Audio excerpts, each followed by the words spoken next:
안녕하세요. 핑크팬더 이재범입니다. 오늘은 2019 신혼부부 통계입니다. 과연 2019년에 신혼부부들은 어떠했으며 얼마나 결혼을 했고 어떠한 상황이었고 이런 것들 한번 알아보겠습니다. 보시면 이렇게 요약만 먹다라고 하면은 2018년에 13만 2천 상에서요. 네, 1000만, 10만, 100만. 100만? 뭔가 이상한데요? 10만으로 왔는데. 네, 어쨌든 이만큼 4.7% 감소를 했습니다. 그리고 초혼 신혼 부부의 평균 출생아 수는 0.74에서 0.71로 줄었습니다. 그래서 맞벌이 여부, 주택 소유 여부별 평균 출생아 수 같은 경우 보시면 맞벌이보단 외벌이인 경우에 출산율이 좀 더 높았고요. 무주택보단 유주택자가, 그러니까 결국에는 유주택지면서 외벌이다라는 것은 그만큼 한 분의 소득이 좀 높다라는 뜻이 될 수 있겠습니다. 그런 다음에 혼인 종류별 신혼 부부를 본다라고 하면 초혼이 79.6%고요. 네, 2019년에는 79.2%로 초혼이 오히려 줄었습니다. 재혼이 20.3%에서 20.6%로 살짝 늘었습니다. 그러니까 그만큼 물론 이제 쌍으로 보면 오히려 줄긴 했어요. 하지만 이제 전체적으로 이제 결혼한 부부들 숫자가 줄었으니까요. 그 퍼센트로 볼 때 이렇게 된다는 건데요. 이렇게 볼 때는 재혼하는 커플들이 꽤 많아졌다라는 것을 할 수 있겠습니다. 그다음에 신혼부부의 주요 특징을 보면 유자녀 비중이 59.8에서 57.5로 줄었고요. 맞벌이 비중은 47.5에서 49.1로 늘었고요. 주택 소유율은 43.8%에서 42.9%로 줄었습니다. 그래서 전체적으로 이런 것들을 볼 때요. 네, 그렇습니다. 그래서 신혼부부 혼인 연차별 주택 소유를 보면 1년, 2년, 3년, 4년, 5년인데 뭐 너무 당연하겠지만 연차가 올라갈수록 당연히 집 소유하는 비율은 올라갈 수밖에 없다라고 볼 수 있겠죠. 신혼부부의 경제생활 소득 수준별을 볼 때는요. 2018년과 2019년을 볼 때 평균 5,500만 원에서 5,700만 원으로 한 3.7% 정도가 상승을 했습니다. 그 중에서도 보시면 1,000만 원, 3,000만 원, 5,000만 원, 7,000만 원, 1억 이상인데요. 자, 1억 이상은 10.6에서 11점, 그리고 7천에서 1,000, 1억도 16.7에서 17점, 그리고 5천에서 7천도 21.5에서 22.5.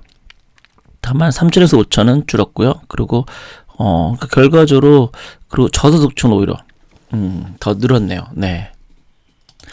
이런 것들을 뭐 긍정적으로 부정적으로 둘 다 볼 수는 있겠습니다. 금융권 대출 잔액을 볼 때는요. 대출 보유 비중이 58.5%로 오히려 늘어났습니다. 그리고 대출 잔액은 1억 1,000만 원으로 12.1% 많이 늘어났네요. 그러니까 결정적으로는 이제 전체로 대출 많이 이제 생겼고, 그리고 금액도 많아졌다, 이렇게 볼 수 있겠습니다. 그래서 전체적으로 이렇게 쭉 볼 때는 7천에서 1억까지는 대출이 줄었거든요. 근데 그 이상의 1억 이상에서는 대출이 오히려 늘었습니다. 왜냐하면 금액 소득이 많으니까 그만큼 대출을 많이 땡겨서 뭔가 자산 투자를 했다, 이렇게 봐야 되는 게 아닌가라는 생각이 듭니다. 그래서 혼인 5년차, 혼인 종료 4.6, 이혼이나 사별, 그리고 혼인 유저는 95.4, 국외 거주와 국내 거주로 나눠지고 있습니다. 전체적으로 혼인 종료에서 가장 좋은 게 사별이라는 농담이 있더라고요. 어쨌든 이렇게 나와 있고요. 그래서 혼인 1년차 신혼부부는 전년보다 6.4% 감소, 5년차 비중이 가장 높은 반면 1년차는 가장 낮아 연차가 낮을수록 비중이 줄어드는 됩니다. 그래서 초혼, 전체적으로 아까 얼핏 봤던 거. 그다음에 동거 여부, 초혼, 재혼 86%. 그다음에 초혼 가구는 부부 플러스 자녀의 2세대 구성이, 재혼 가구는 부부 함께 사는 1세대 구성. 그러니까 오히려 재혼한 가족들이 오히려 아이 없이 같이 사는 경우가 더 많다, 이렇게 볼 수 있고요. 초혼 부부는 가구 원수가 3명. 이고요. 재혼 부부는 2명인 가구가 가장 많다라는 것으로 나와 있네요. 그러니까 아무래도 재혼을 하면서 더 조심스러운 게 아니면 재혼을 함으로 인해서 우리끼리 오히려 잘 살자, 이런 게 맞는 게 아닌가라는 생각도 드네요. 그래서 이거 아까 5세 이하 자녀는 어린이집 비중이 가장 높고 전년보다 1.9%포인트 상승을 했다라고 나와 있네요. 자녀를 출산하는 부부의 비중이 전년보다 오히려 늘어났고요. 그다음에 외벌이가 맞벌이보다 많다는 평균 출생아 수, 아까 나와 있던 것처럼 그렇게 나왔습니다. 그래서 아까 얘기 드린 것처럼 결국에 이제 외벌이면서 자가가 갖고 있는 사람들이 출생을 많이 했다는 것은 그만큼 뭔가 오히려 도움이 그게 되기 때문에 그런 게 아닌가라는 생각을 좀 하게 됩니다. 맞벌이 부부는 어린이집이 가정 양육보다, 외벌이 부부는 가정 양육이 어린이집보다. 네, 아무래도 그 부모들이 또 의외로 표현이 좀 이상한가요? 어쨌든 그런데 안 보내고 자기가 키우겠다 이런 분들도 꽤 보면 많더라고요. 네, 경제활동을 보시면 이렇습니다. 네, 부부 합산 5,700만 원으로 이제 전년 대비 3.7%, 대출 전세 보유한 부부가 85.8%, 네, 중앙값은 1억 1천만 원, 그 정도로 이제 대출을 받았다는 거죠. 그다음에 주택 소유한 부부가 무주택보다 1.7배, 맞벌이가 외벌이보다 1.3배나 더 많이 대출을 받았다. 그만큼 더 많이 벌기 때문에 대출을 더 많이 받았다라고 이제 생각하시면 될 것 같습니다. 뭐 어려운 거 아니에요. 네. 자, 그런 다음에 밑으로 내면 대출 잔액 소유한 신혼부부 85.8%. 네. 1억에서 2억 미만 비중이 32.4%. 그러니까 이 구간이 굳이 얘기하면 좀 돈을 어느 정도 벌고 있고 좀 더 좋은 곳으로 가야 되려니 갖고 있는 소득만으로는 좀 힘들고, 그러다 보니까 대출을 해서 그걸 해결한 부부다라고 볼 수 있을 듯 합니다.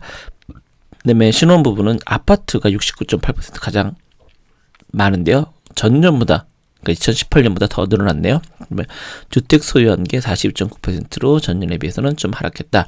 주택을 한 건, 두 건을 소유한 신혼 부부가 전년도보다 0.7%포인트, 0.2%포인트 각각 하락했다.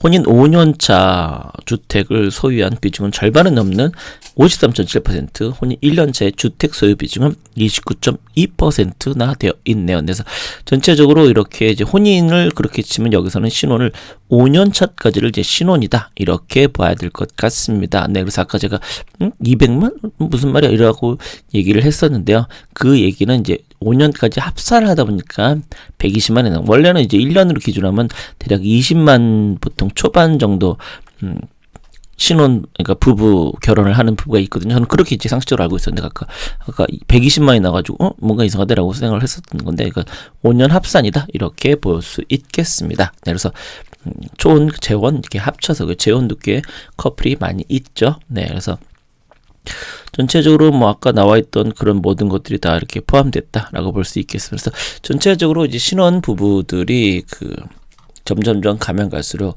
늘어나야 되는데 오히려 줄어든다는 게 가장 좀 안타까운 일이고요. 그래서 물론 요즘 분위기에 이제 결혼을 하는 게 좋으냐라고 물어본다라고 하면 자신 있게 오해라고 얘기하기는 좀 힘들긴 하지만요. 국가를 위해서는 그게 좋습니다. 라는 말로 오늘 방송 끝내도록 하겠습니다. 좀 어설픈가요? 어쩔 수 없습니다. 여러분 고맙습니다.